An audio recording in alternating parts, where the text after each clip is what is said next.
Thanks. Jordi Zamora, I'm a correspondent for Agence France Press here in Washington. It's a question for Mr. Braun, and that relationship that you mentioned, you outlined so well, the interest of Hezbollah in countries like Mexico to be involved with drug groups like Los Zetas. But I would like to ask you the question the other way around. What would be the interest of a group, drug trafficking group, even if it's as powerful as Los Zetas, to get involved and to get the attention of the whole U.S. intelligence community? I mean, if you are involved with Hezbollah and you are so close to the border, you probably not just have the DEA over your shoulders, but everyone else. Sure, that's a good question. But let me try to answer it this way. When most people think of kind of this, the confluence or coming together of terrorist and drug trafficking organizations, the most powerful cartels, the Mexican and the Colombian cartels, they immediately think of Mexico and Colombia. That's not where a lot of this activity is taking place. What's happening in places like West Africa, and the perfect example, the quintessential example remains Guinea-Bissau, where you have Colombian traditional cartels, what's left of them, as well as the FARC, a designated terrorist organization by our country, the EU, and lots of other countries, occupying the same space at the same time as Al-Qaeda, Hezbollah, and Hamas, who have had a strategic interest in that part of the world, West Africa and North Africa, for years, all occupying the same space at the same time. Again, vying for the same dollars, in many ways generated by the same contraband, drugs. I told you the Hezbollah and the other cartels from Mexico and Colombia are now moving tons, literally hundreds of tons, collectively into West Africa and onward to this emerging explosive market in Europe and even beyond Europe to new markets. So these operatives from terrorist organizations and cartels occupying the same space at the same time in a place like Guinea-Bissau. I don't know if any of you have been there, but I don't know of any paved roads in the country whatsoever. It is, folks are living in abject poverty, and consequently the operatives from wherever they may come from are, like Doug Farah likes to say, I stole this from him a long time ago, they're sharing the same prostitutes in the same sweaty brothels, they're hanging out in the same seedy bars, and they're staying at the same shady hotels. And what are they doing as we speak? They're sharing lessons learned. They're enabling one another. These are all byproducts of this coming together of these two powerful groups. Now let's drill down a little bit deeper. Terrorist leaders and our very powerful drug trafficking cartel leaders send their toughest young sergeants and lieutenants to places like Guinea-Bissau to move their agendas forward. Okay? Tough guys, for the most part, that have got a proven track record. And they are forming close personal relations now with, amongst one another. Drill in a little bit deeper. To me, after 34 years in law enforcement, this is as plain can be. Okay? These personal relationships that they're developing today will naturally evolve into very formidable inter-organizational relationships in the not too distant future if they have not already developed and evolved into that.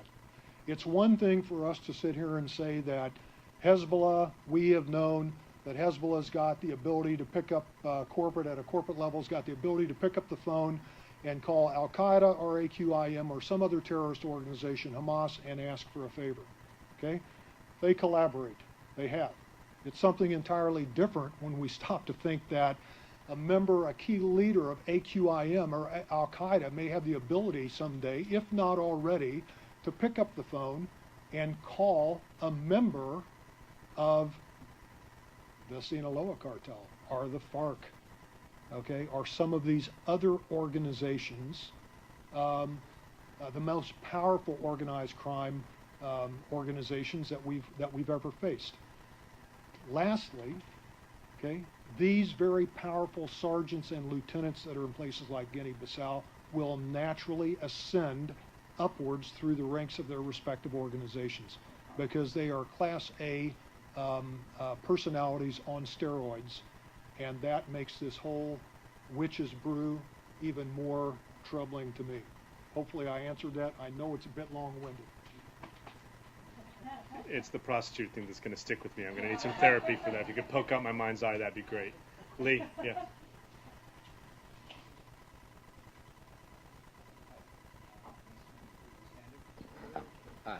I just want to ask for any of you. I'm just curious to know if do we know what the organizational structure or what the hierarchy looks like inside of Lebanon in terms of the illicit financing? Is there, you're talking about the Treasury Secretary, what is it, Hassan Shami?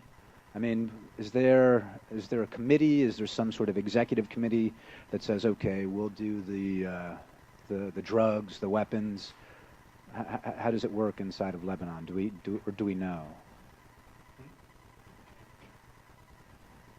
Well, what it appears to be is based on the document that I mentioned that's in the public domain, is that they're using their central financial infrastructure, which I guess exists within main banks in Lebanon that they've had relationships with. The case of Lebanese Canadian Bank, they had a senior officer of the bank who's described in the civil complaint as I don't know if he's mentioned as a Hizballah member, but he's certainly a Hizballah family. You'll recognize the name if you know anything about Hizballah, the Safa family. And he apparently directed the institutionalization of Hezbollah's financial infrastructure within the bank that in no way, I think, is just coincidental to the massive surge in money laundering activity through the bank. How those dots get connected, I think, is really going to have to be determined, by the judicial system. But it certainly appears to me, as a money laundering expert, that you could not have this large a criminal conspiracy without significant command control. You had to have inside jobs. And, of course, this is exactly how the Sinaloa cartel or Los Zetas operate through places like Panama and Venezuela. It's the same tradecraft. What's interesting is it just expanded so rapidly in Lebanon in the wake of the war. And, frankly, one thing that intrigues me is whether there's actually an ideological element here and whether they're waging a type of criminal resistance. There's no logical reason why you wouldn't necessarily support criminal activity directed on your enemies as a subversive end if you were a terrorist organization. In fact, many terrorist organizations have been involved in criminal activity, and I don't think it's just because they want the money. I think they also see an ability to undermine Western influence, which is, of course, centered around the international financial system. If I could add to that just quickly, listen, Hezbollah is a terrorist organization. If you look at the commonalities between how terrorist organizations and powerful drug trafficking or transnational organized crime cartels work, they're almost identically, they operate almost identically the same. If anyone thinks for a moment that the executive level of Hezbollah corporate doesn't understand what their members and illicit operatives that are involved on the illicit side of the house are doing, they couldn't be more wrong. But let's just apply a little common sense here and even take it down a notch. Listen, the head of GM or Chrysler, doesn't know what all the folks on the floor are doing or on the assembly line are doing. But one thing for sure, those folks don't just on their own decide to make a new model, okay, or to do some other activity. That's not the way it works. That's not the way it works in corporate America or anywhere else, and that's not the way it works with a very powerful terrorist or drug trafficking cartel. They know what's going on. In the back, by the mic. Yep, come up to the mic, please. Yes, I'm Gretchen Peters. You don't know me. My question is about the two questions. One is about the trajectory of Hezbollah in criminal activity. Do you see a deepening involvement over the last, say, decade, an expansion or an integration across criminal activities as they saw more opportunities to get money and expand into new regions? And I also I understand that it's often hard to assess motivations, in particular across a large and diverse group. But I wonder at the leadership level if you've had the opportunity to read intercepts or speak to insiders, if there's a sense that the leadership of Hezbollah remains as ideologically committed as before, or is shifting or morphing into a group that is more profit-driven. Thanks.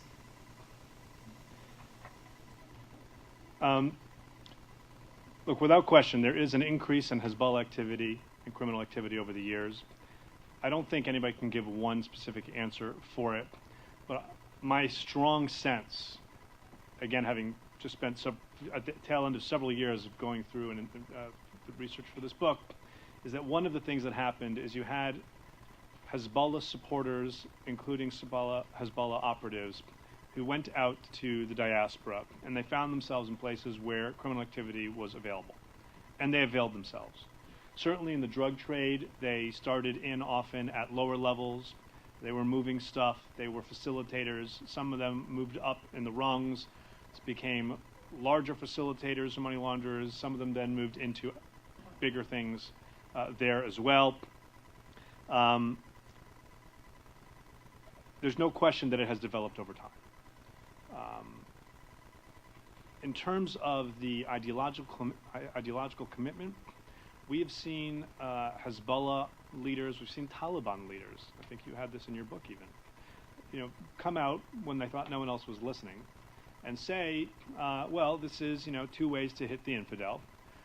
We'll make money off them and we'll kill them in the process. Or statements to the effect that anything is okay so long as it's for the cause. If you were to enshrine yourself personally through illicit activity, that's not okay. But if you're doing it for the cause, it's very much okay. But again, not every network that's involved in criminal activity that I've seen is described as a Hezbollah network in the same way. Some, I agree with Mike, it goes up what you might describe as, I wouldn't, but you might describe as somewhat corporate. The Philadelphia case with Hassan Hadroj indicates that went straight up to Hezbollah leadership. Here you had a clear Hezbollah political leader and his son-in-law involved in this activity. The political leader was himself directly involved, telling the CW, I'm involved in procuring weapons for Hezbollah, in part through crime. But in other cases, it's not quite so formal, and you have people who are supporters or sympathizers. They are enriching themselves through crime, and they're also sending some component of that back home. Some of those people have pretty good ties to senior Hezbollah militants, and some may not.